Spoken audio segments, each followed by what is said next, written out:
Hello, everyone, and welcome to another episode of Security Insights, where the best practices of cybersecurity meet the real world workplace. This episode is a very special one. I have a special guest. We're going to set the Wayback Machine way back here to the beginning of patch management, 20 ish years in the past.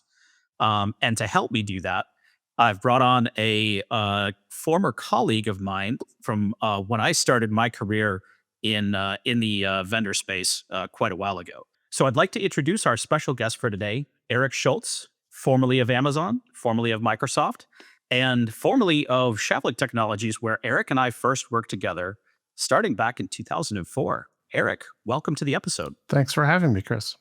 So you recently announced your retirement.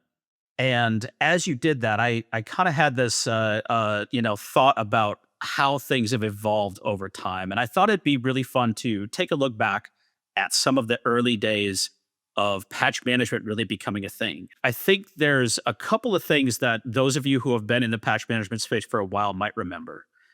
Eric, back in the day, was often referred to as Mr. Patch. If you would have emailed secure@microsoft.com, Eric would have been the person responding to that. This is back when, really, patches were just hot fixes that were being created on the fly by Microsoft to fix bugs in the operating system at that point. So, Eric, what was patch management like in the beginning? Wow. Well, I'm glad I'm retired now since the patch management problem has been solved. But we can go back and talk about the beginning of Patch Tuesdays. I was at the Microsoft Security Response Center, secure@microsoft.com.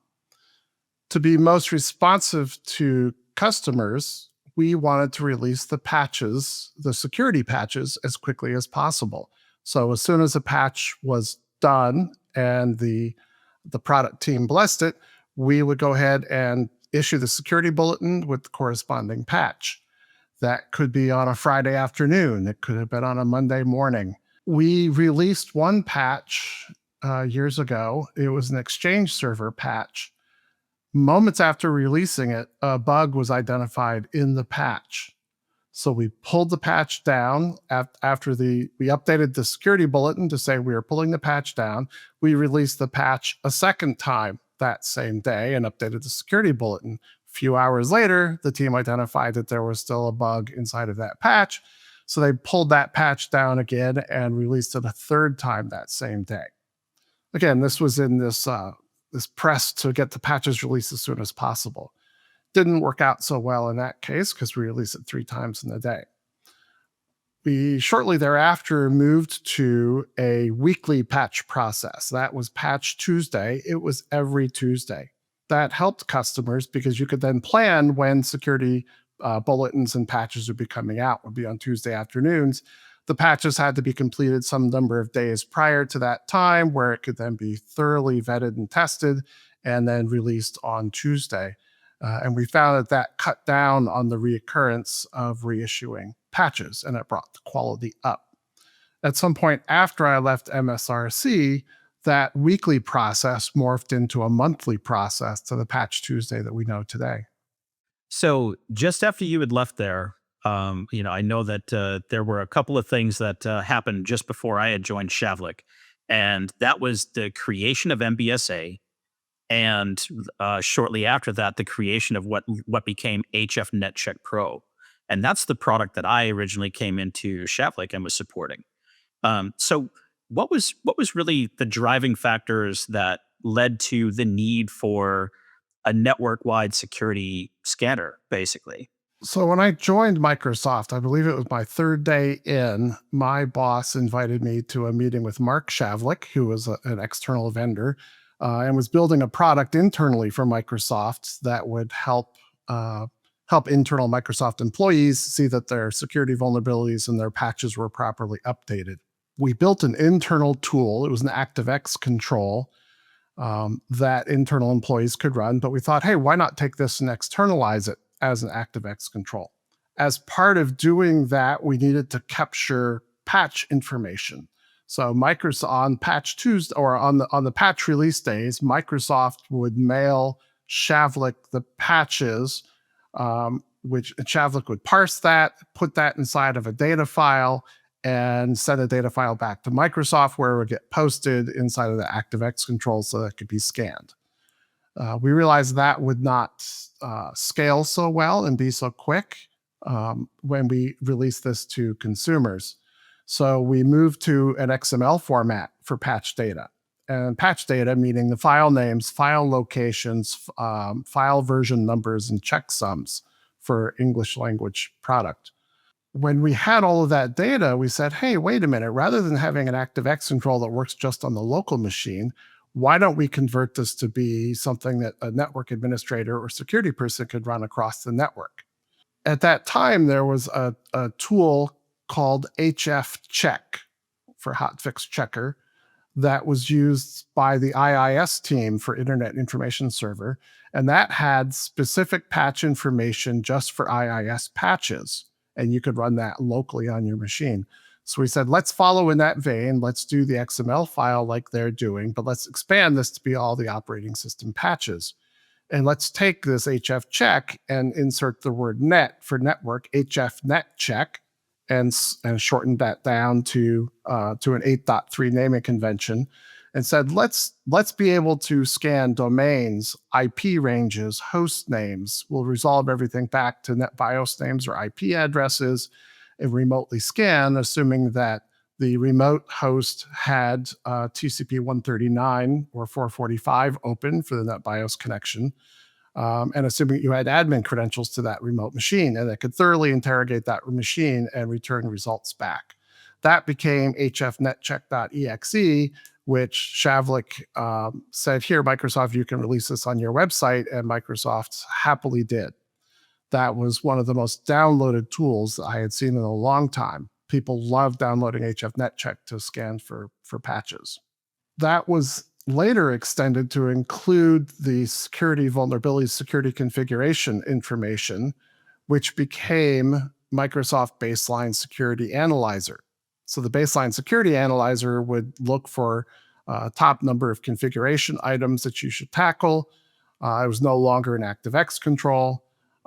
It used the same network-based connections that hfnetcheck did, and it included the hfnetcheck patch scanning engine in it, so that you could scan, you could get your vulnerabilities, you could get your patch management all in one tool, if I remember correctly. So one of the next kind of major events that hit that fast forwarded things quite a bit for the patch management space was a couple of fairly nasty pieces of malware called Code Red and Nimda. I know you had some interesting stories about when those came out. So this suddenly went from patching being a fairly necessary thing to a holy crap, we need to get this patched really quick because these worms are taking over the world right now. So what kind of a wake up call did that send to the patch management space as it was kind of evolving at that point? That hit Microsoft big, and we had to take some action to help customers resolve the Code Red, the NIMDA issues. So at that time in the Microsoft ecosphere, solving a problem meant shipping a CD. So we pulled together a number of people from across the company, spent a few weeks, and gathered everything we could think together on a CD, including security configuration white papers, best practices, um, an updated version of the MBSA tool, I believe a copy of HFNetCheck that was specific to the Code Red and NIMDA applicable patches, and boiled this down to be as simple as possible so that if a customer received this CD, uh, they could go ahead and follow the best practices, run these tools, and solve these issues. And that would put a check mark there for Microsoft. We were in these meetings, full 8-hour long day meetings, and we heard that a large customer was in their data center, and they called up one of the execs at Microsoft and said, hey, we're sitting in a data center now, ripping Windows off the machines and installing Red Hat. And that comment helped spur Microsoft leadership to say, hey, we need to take this seriously. Let's get this CD pushed out. Let's get these tools out there and get this problem addressed. Yeah, it's kind of interesting, going from back in the day when you were sending things out via CDs or discs, and now we're at the point where we can data drop updates to those engines on the fly, and our that XML content is now part of a larger content catalog that's available through Amazon CDN, available everywhere in the world. So definitely, the response times have had to speed up quite a bit over the years. One comment you made before of, coming back on here now that, patch is a solved problem, right? Um, there's been a lot of evolutions over the years. Microsoft's had several of their own Windows Update, was this WSUS, SCCM, and now Intune. What was again kind of what was the challenges that they were trying to overcome in those evolutions throughout time?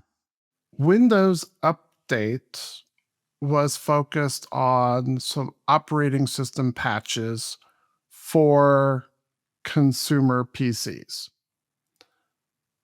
It didn't include SQL Server patches, IIS patches, Exchange. The rest of the server-based things weren't on there. This is before Office Update, so there were no Office patches on there either. And even some things like MDAC patches weren't included. So it was your base operating system security patches that were in there, as well as non-security patches. And at the same time, the logic in Windows Update was checking a series of registry keys that get written when the patch is installed, and it says here's the KB number, and installed equals 1. That was not the most robust mechanism. I was waiting for a worm to come out that, as someone was infected with the worm, it might write 75 registry keys to your system, listing all the KB numbers saying installed equals 1, showing that all these patches were installed. And so the next time you take your computer to Windows Update it, Windows Update makes it look like you're fully patched. So that was something that I was continuing to update the MS Secure XML file for HFNet check and MBSA, so that it would have all the proper file versions in that, so that it would do a better job, and wouldn't be fooled as easily by those worms. Unfortunately, that kind of made Windows Update look not so good. So Windows Update in time started pulling in additional detection mechanisms, including file versions, so that they could again cover that same level of information. But again, that was not all of the Microsoft products. So there was a product coverage issue. This was also an issue where Windows Update would only work when the local host would go to Windows Update and pull that down. That was not a network wide type of thing. WSUS brought that into the corporation so that you could manage that yourself, and you could approve or disapprove the patches that you wanted pushed out, and provide a little better reporting across your enterprise. And then with SCCM doing even more, because you have all your agents on your hosts, and they could be pulling from SCCM, and you could do wonderful reporting off of that, as well as the scupdates file that could pull down third-party patch information too. Yeah, and that's one thing that was has constantly been criticism of Microsoft is, hey, great, you've gave me this patch management solution, but what about all the other applications on my Windows system, right?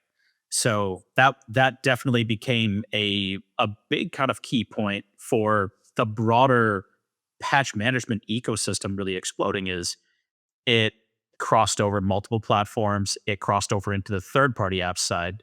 Um, the fact that that's still kind of a fairly big driver, is still kind of a comes up from time to time with a lot of people asking when's Microsoft going to do something more there, but they've kind of left that up to more of a vendor ecosystem to solve that problem, right? And I remember Mark Shavlik having the foresight there to say, "Hey, Eric, we need to support Office products." And that was something we were hearing from Shavlik customers at the time. We need Office products. We need SQL Server. We need Exchange Server. Oh, now we need updates for Java and for Citrix and for these other third-party products. So Mark helped shepherd the team in that direction to support all those third-party products.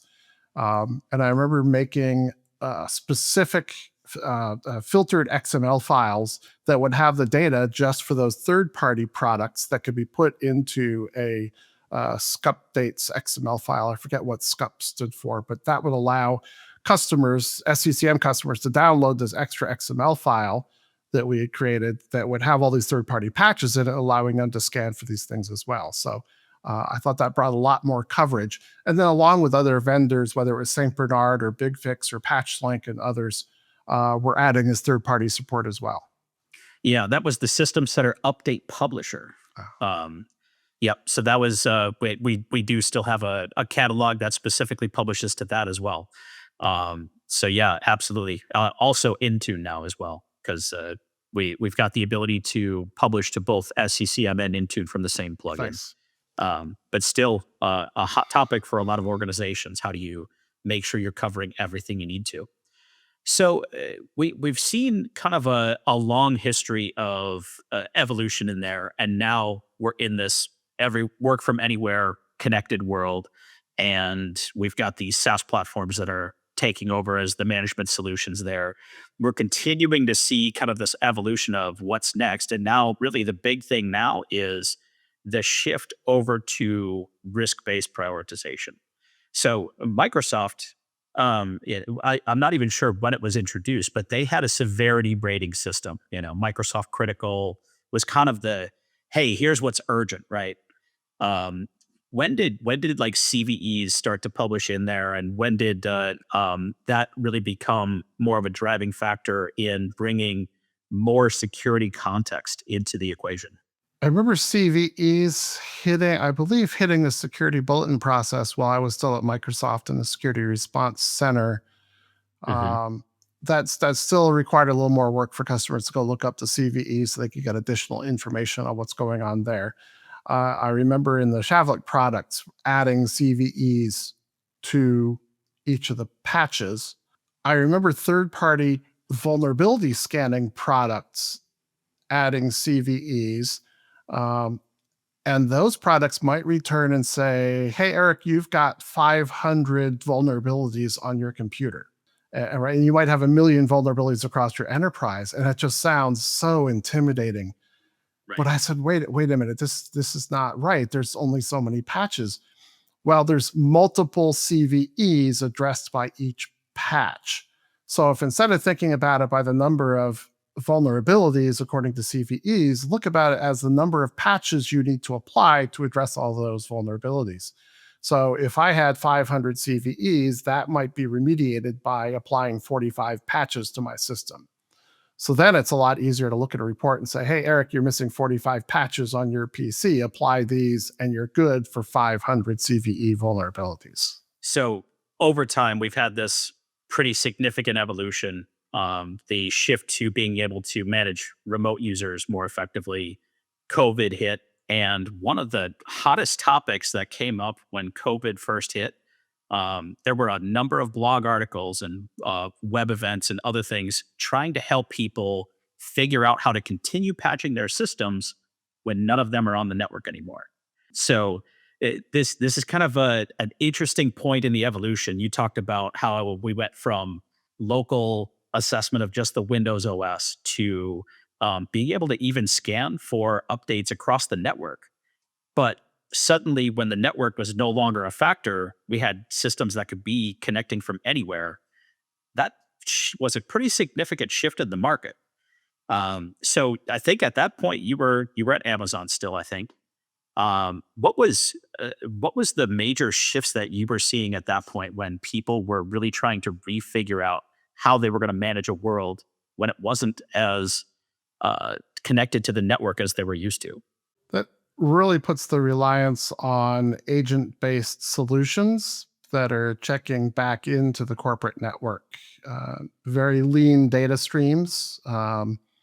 Because you're remote, but having those agents checking in frequently with the headquarters to see what patches they need and reporting their patch status back, and then downloading the patches directly from the vendor websites as opposed to downloading patches from corporate headquarters is what's key. And I could go on for hours talking about agent versus agentless patch management scanning and what's best for where and why, but certainly COVID showed the need to have that agent based scanning with downloads against the Microsoft website. Speaking of downloads, here's some recent news about the latest Patch Tuesday that came out. So the AI features that just launched on Windows 11, yeah, they kind of exploded the size of the OS updates this last month for Windows 11 and for Server 2025. The average size of the OS update this last month was between 3 and 4 gigabytes. And this is why I run Windows for Work Groups 3.1. So no issues there. Right. Yeah, that one could still fit on a floppy disk, couldn't it? Yes. Yep. Eric, I want to wrap up with just one final question. What is one of the memorable moments that you had throughout your time working in the patch management space? Seeing how we could take an idea from whiteboard to launching a tool through Microsoft and then supporting that for customers worldwide. To see how customers came to rely upon the XML files of the patch data that we put out and to see that it worked. I just wanted to solve customer problems and to see that people loved the tool, loved scanning. And then Mark comes in one day and says, "Hey Eric, we gotta add patch deployment to this tool." I said, "Oh, you gotta be kidding." I said, "That's crazy. That's just rife with security vulnerabilities in there."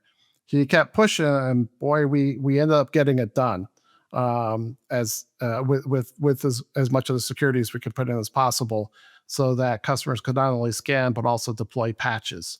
So seeing that we invented something to solve a customer need, rolling that out and seeing customers be delighted with it, and to see that that same tool set and data set is in use today, and this is 20 some odd years later, to see people still using that technology. It hasn't been solved by the vendor yet. And I'm glad that's where third party vendors can come in and help out so that customers can get what they need. But that's probably what I was a proud papa along with Mark in getting a solution launched and helping to create that third party patch management market for all the other vendors to come in as well, to help solve that missing need. Yeah. By the way, your Patch Tuesday webinar that you started way back when, still going strong today. So we have a pretty big following. A lot of people on there that still, to this day, will bring up the old Shavlik brand, HF NetCheck Pro as Mm, well. It's crazy to hear some of these really old names come back up. People who have been doing this for a very long time and have been around. And I mean, like you said, seeing a need get filled like that is kind of a great validation of what we were doing, and it's still helping people respond to threats today. Well, Eric, I do appreciate your time. I know there's going to be a lot of people who are going to enjoy this walk down memory lane. We've got a huge patchmanagement.org following, our own Patch Tuesday following as well. I'm going to be really happy to share this episode with all of them. Thank you okay. for taking some time out to catch up. Thanks, Chris. Look forward to talking later. Thank you all for joining us here on another episode of Security Insights. As always, feel free to share this episode if you like what you heard. And we'll be back next month with an all new cybersecurity topic for our loyal listeners. Until then, stay safe, stay secure.